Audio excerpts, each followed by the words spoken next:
Text book board کی جانب سے کراچی اور سندھ کے تمام اضلاع میں کتابوں کی ترسیل کا عمل شروع ہو گیا۔ کراچی میں واقع سندھ ٹیکسٹ بک بورڈ دفتر میں تقریب منعقد ہوئی جس میں میڈیا کو آگاہی دی گئی ہے۔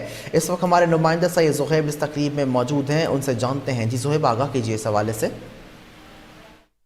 کراچی سمیت سندھ بھر کے تمام اضلاع میں محکمہ تعلیم کی جانب سے کتابوں کی ترسیل کا عمل شروع ہو چکا ہے۔ اس وقت ہم موجود ہیں سندھ ٹیکسٹ بک بورڈ کے ویئر ہاؤس میں، جہاں ہمارے ساتھ موجود ہیں سندھ ٹیکسٹ بک بورڈ کے چیئرمین عبدالعلیم لاشاری صاحب۔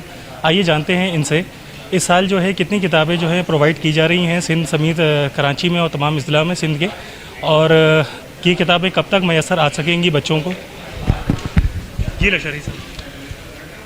ہم نے سندھ ٹیکسٹ بک بورڈ نے تقریباً 3.25 کروڑ کے لگ بھگ کتابیں چھپوائی ہیں، اور یہ تقریباً 45 لاکھ ہمارے سیٹ بنتے ہیں۔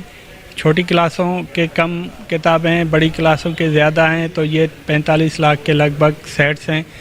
ان کی ترسیل کا کام ہم نے 31 جولائی سے شروع کیا، اور آج 8 اگست تک ہمارے 17 ڈسٹرکٹس کو جو ہے ہم کتابیں پہنچا چکے ہیں، ہمارے جو تعلقہ ویئر ہاؤس ہیں، اور وہاں سے پھر ہمارے جو ہیڈ ماسٹر صاحبان ہیں ان کو وہ کتابیں مہیا کی جا رہی ہیں۔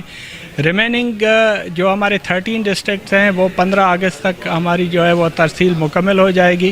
اس طرح یہ کتابوں کی جو ڈسپیچ کا کام ہے یہ انشاءاللہ 15 اگست تک ایک مرحلہ ہمارا 100% کمپلیٹ ہو جائے گا۔ بالکل کتابیں 100% بچوں کو ملیں گی، کسی کتاب کی کوئی شارٹیج نہیں ہوگی، اور ہر طرح کا ہم نے خیال رکھا ہے کہ بچوں کو جو ہے وہ ایک بھی کتاب کم نہ ہو، 100% ہو، اور ہماری یہی کوشش ہے۔ اس میں پوری سندھ گورنمنٹ کی مشنری، سی ایم صاحب، چیف سیکرٹری صاحب، منسٹر صاحب سارے اس میں انوالو ہیں، وہ مانیٹر کر رہے ہیں کہ یہاں سے جو ہم سپلائی کر رہے ہیں تعلقہ ویئر ہاؤس میں، وہاں سے پھر امیڈیٹ ہمارے ہیڈ ماسٹر صاحبان کو وہ بکس پہنچیں، تاکہ جیسے ہی اسکول کھلیں تو بچوں کے ہاتھوں میں کتابیں ہوں۔